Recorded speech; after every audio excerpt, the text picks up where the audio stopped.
Hello everyone, welcome to exam B. मेरा नाम है अश्विनी पुंडीर और मैं स्वागत करता हूं आपका हमारे इस यूट्यूब चैनल पर।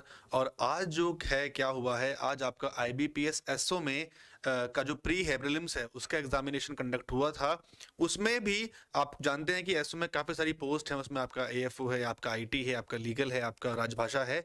तो हम यहाँ पर राजभाषा का जो आपका एग्जामिनेशन हुआ है उसमें किस तरह का एग्जाम आया था, किस तरह के क्वेश्चंस आए थे, क्या क्या आपको वहां चीजें आगे लेकर चलनी है और किस तरह आपका एग्जाम पैटर्न हुआ है, एनालिसिस जो बेसिकली उस एग्जाम का है वो हम यहाँ करने वाले हैं। किस तरह के क्वेश्चंस यहाँ पर आपसे पूछे गए थे उसके बारे में यहाँ पर बात करेंगे। तो आप यहाँ पर देख सकते हैं मेरे पीछे कि आपके जो राजभाषा में है इसमें क्वांट्स वाला पार्ट नहीं आता है। इसमें आपकी रीजनिंग है, इंग्लिश है और जीए है जो कि बेसिकली आपकी बैंकिंग पर फोकस रहती है।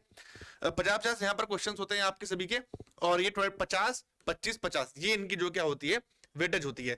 तो अब क्या क्या क्वेश्चंस आपसे आप पूछे गए थे पेपर का, जो मैं आपको लेवल बता दूं जो है वो थोड़ा सा अबव मॉडरेट से थोड़ा सा ऊपर है। ठीक है, अबव जो है मॉडरेट आपका एग्जाम गया है, इजी नहीं था, मॉडरेट नहीं था, मॉडरेट से भी एक लेवल ऊपर आपका एग्जाम इस बार जो है इन्होंने कंडक्ट कराया है, थोड़ा सा टफ है। तो ये आपका पूरा पैटर्न है। यहाँ पर आपका रीजनिंग है और जीए है, जीए के टॉपिक्स हैं। इसके बाद जीए पर जो क्वेश्चन आगे पूछे गए थे वो भी हमें जो स्टूडेंट से मिल पाए हैं हम आपके लिए यहाँ पर वो लेकर आए। तो रीजनिंग में आपका सिटिंग अरेंजमेंट था, ठीक है, जो कि आपका एक सर्कल था, इनसाइड आउट में कुछ लोग बैठे हुए थे। आपका अनसर्टेन यहाँ पर अनसर्टेन में लीनियर सिटिंग आपकी यहाँ पर क्वेश्चंस थे। फ्लोर बेस्ड आपके यहाँ पर एक पजल आई थी, ठीक है, इसमें पर्सन कलर स्पोर्ट्स के बारे में उनसे पूछा गया था। सिलॉग के आपके पास यहाँ से 5 क्वेश्चंस थे। कोडिंग डिकोडिंग के 5 क्वेश्चंस थे। सीरीज पे पूछी गई है आपसे अल्फा न्यूमेरिक आपके पूछे गए सीरीज, थोड़ी सी मॉडरेट आपसे सीरीज यहाँ पर पूछी गई है। कोडिंग डिकोडिंग आपके यहाँ पर बहुत ये सिंपल वाली कोडिंग डिकोडिंग आपसे पूछी गई थी।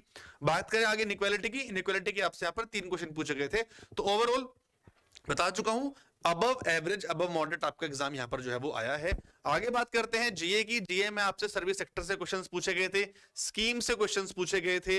आपका जो 2000 के जो नोट आए थे, जो करेंसी आई थी उससे क्वेश्चन पूछा गया था। एमपीसी से क्वेश्चन पूछे गए थे। डब्ल्यूटीओ इवेंट जो है उससे क्वेश्चन पूछा गया था। G20 से क्वेश्चन पूछे गए थे। ब्रांड एम्बेसडर, स्पोर्ट्स और अपॉइंटमेंट्स, इनसे रिलेटेड भी आपसे यहाँ पर क्वेश्चन जो है पूछे गए थे। थोड़ा सा जीए को एक्सपेंड करते हैं, जीए में क्या क्या क्वेश्चंस पूछे गए थे। ठीक है, वीरदास का जो शो नेम है वो आपसे पूछा गया था। G20 के जो ट्रैक्स है उनके बारे में आपसे क्वेश्चन यहाँ पर पूछा गया था। 2000 के जो नोट्स थे, कितने नोट्स वापस आए, कितना परसेंट नोट जो वापस आया है गवर्नमेंट के पास, उससे रिलेटेड क्वेश्चन था। ऑयल से रिलेटेड क्वेश्चन था कि दो कौन सी साउथ अफ्रीकन ऐसी कंट्रीज हैं जिनके बीच डिस्प्यूट चल रहा है, ऐसे करके क्वेश्चन पूछा गया था। ठीक है जी, रितेश अग्रवाल कौन है, किस चीज के फाउंडर है, यह आपसे क्वेश्चन यहां पर पूछा गया था। ठीक है, आईसीसी वर्ल्ड कप क्वालिफायर में यूएसए को डिफीट किसने किया था, यह आपसे क्वेश्चन पूछा गया था स्पोर्ट्स वाले पार्ट से, है ना। आगे अगर देखिए हम तो साउथ एशियन कंट्रीज जो हैं, ठीक है, उसमें आपसे आप यहाँ पे मतलब साउथ एशियन जो कंट्रीज हैं वहां से क्वेश्चन पूछा गया था, आपका कोलंबस से रिलेटेड पूछा गया था क्वेश्चन आपसे। ठीक है, डब्ल्यूटीओ मीटिंग जो है 24 में कहां पर होने वाली है, किस तरह होने वाली है, इससे क्वेश्चन पूछा गया था। आगे अगर बात करें, ठीक है, पीएम जो आपकी प्रधानमंत्री जनधन योजना थी, इसमें जो है कितने परसेंट अकाउंट्स खुले हैं या कितने अकाउंट्स खुले हैं टोटल इंडिया में, करोड़ में वो नंबर है, वो कितने वो है आपसे वो पूछे गए थे। बाकी ब्रांड एम्बेसडर के बारे में आपसे राजकुमार राव किसके ब्रांड एम्बेसडर है ना, उसके बारे में आपसे पूछा गया है। तो सारे क्वेश्चन जो थे ये आपके जीए से लगभग लगभग इस तरह के आपसे यहाँ पर क्वेश्चन जो पूछे गए थे। बात करते हैं अब जरा इंग्लिश की, ठीक है, फटाफट से इसको कर लेते हैं। बात करते हैं इंग्लिश की। इंग्लिश में आपसे यहाँ पर फिलर्स पूछे गए थे, क्लोज टेस्ट आपसे पूछा गया था, एरर स्पॉटिंग पूछे गए थे और आपसे आरसी पूछा गया था। ठीक है, आरसी में क्या था, 10 क्वेश्चन थे इकोनॉमिक्स के ऊपर। आपका ये जो पूरा ये पैसेज था, ठीक है, इकोनॉमिक्स के ऊपर, जिसमें कि आपका इंडिया की जो कंपनीज है और अकाउंट से रिलेटेड कोई पूरा क्वेश्चन था, जो पूरा सॉरी पैसेज था, वहां से आपसे क्वेश्चन जो है वो पूछे गए थे। तो ये है आपका ओवरऑल।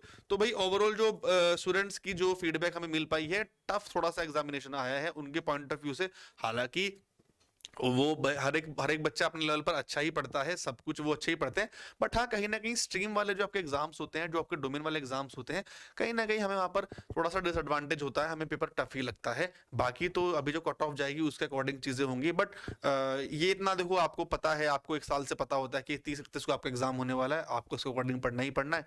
तो टफ है, बट फिर भी स्टूडेंट ने जो बोला है उस पर उसको अभी हम मान लेते हैं उनके अकॉर्डिंग, क्योंकि जो पढ़ा रहे हैं उनके अकॉर्डिंग तो एग्जाम नहीं बनते कभी। बच्चे जो स्टूडेंट एग्जाम दे रहे हैं उन्हीं अकॉर्डिंग एग्जाम में कट ऑफ और जो पैटर्न है वो जाता है।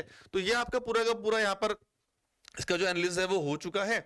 इसको आप देखिए, समझिए और यहां से आप देख सकते हैं कि किस तरह का आपका पेपर जो है वो आया था। ठीक है, यही था इस पूरे वीडियो में, ज़्यादा बड़ा मैंने वीडियो नहीं रखा है ताकि आप चीज़ों को फटाफट समझ लें। और बस अपना ध्यान रखिए, जैसे पढ़ाई कीजिए। मिलते हैं अगली वीडियो में। और ये इस पूरा आपका राजभाषा का पूरा एनालिसिस था। ठीक है जी, चलिए, तो thank you so much and have a good day. Thank you.